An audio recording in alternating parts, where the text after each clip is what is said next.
Halo rekan sejawat, kembali lagi bersama saya di sini di platform Dunia Kesehatan. Dalam video kali ini saya akan membahas penyakit demam berdarah. Jadi, apa sih pengertian demam berdarah itu? Demam berdarah atau DBD adalah penyakit yang menular melalui nyamuk yang terjadi di daerah tropis dan subtropis. Gejala DBD yang umum adalah demam tinggi dan gejala seperti flu. Sementara itu, pada demam berdarah yang parah, kondisi ini bisa menyebabkan pendarahan serius, penurunan tekanan darah secara tiba-tiba, dan bahkan kematian. Jutaan kasus infeksi demam berdarah terjadi di seluruh dunia setiap tahunnya. Demam berdarah paling sering terjadi di Asia Tenggara, Pulau-Pulau Pasifik Barat, Amerika Latin, dan Afrika. Namun, kini penyakit ini telah tersebar ke daerah baru, termasuk wabah lokal di Eropa dan bagian selatan Amerika Serikat.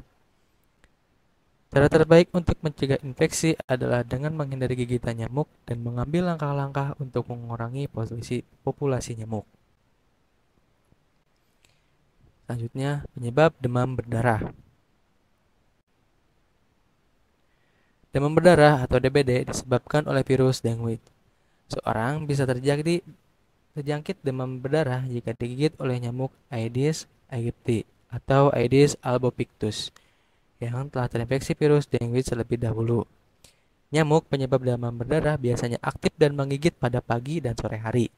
Nyamuk ini biasanya hidup di genangan air yang tenang dan dasarnya bersih, seperti genangan air di ban mobil, sampah plastik, atau tempat minum hewan. Demam berdarah tidak menular antar manusia secara langsung, namun ibu hamil dapat menularkan demam berdarah kepada janin yang dikandungnya selama masa kehamilan atau ketika proses persalinan. Yang selanjutnya, faktor risiko demam berdarah. Selain itu, ada beberapa faktor yang dapat meningkatkan risiko pasien mengalami demam berdarah dengan gejala berat, antara lain berusia anak-anak atau lansia, yang kedua sedang hamil, ketiga memiliki daya tahan tubuh yang lemah, yang terakhir pernah menderita demam berdarah sebelumnya. Demam pada demam berdarah umumnya berlangsung selama 3 hari. Demam bisa mencapai suhu 39 sampai 40 derajat Celcius dan sulit turun walaupun pasien telah mengonsumsi obat penurun panas. Selain demam, ada beberapa gejala lain yang dapat menyertainya, yaitu lemas, sakit kepala hebat, nyeri di bagian belakang mata, sakit otot dan sendi, hilang nafsu makan, mual dan muntah, ruam kemerahan yang timbul atau tidak timbul. Faktor risiko demam berdarah. Selanjutnya, demam akan turun dan pasien merasa lebih baik. Namun, pada fase ini, trombosit justru turun drastis dan terjadi kebocoran pada pembuluh darah.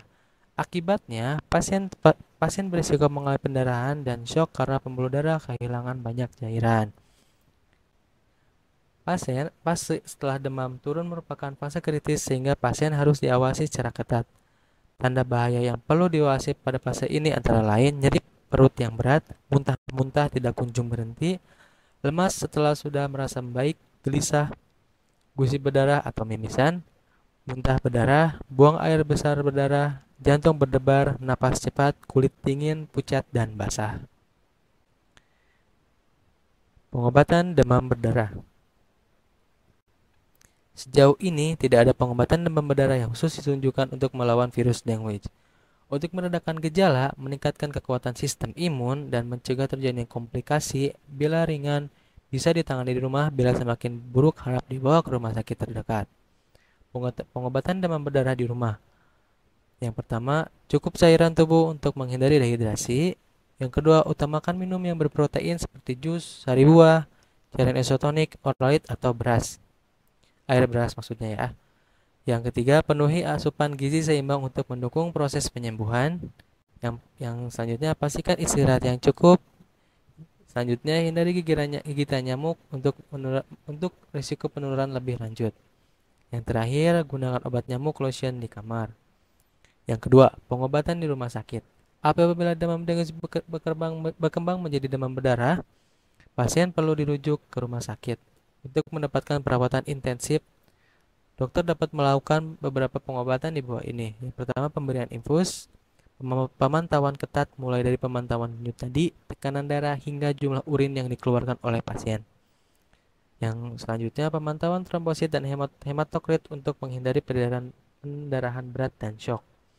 Yang terakhir, transfusi darah jika pasien mengalami kekurangan darah. Umumnya, pasien demam berdarah yang mengalami gejala berat perlu menjalani pengobatan di rumah sakit hingga lebih dari 3 hari. Jadi, itulah demam berdarah. Bila kalian ingin mendownload materi ini, silahkan materi ini ada di link di deskripsi. Dan jangan lupa untuk follow dunia keperawatan di Instagram.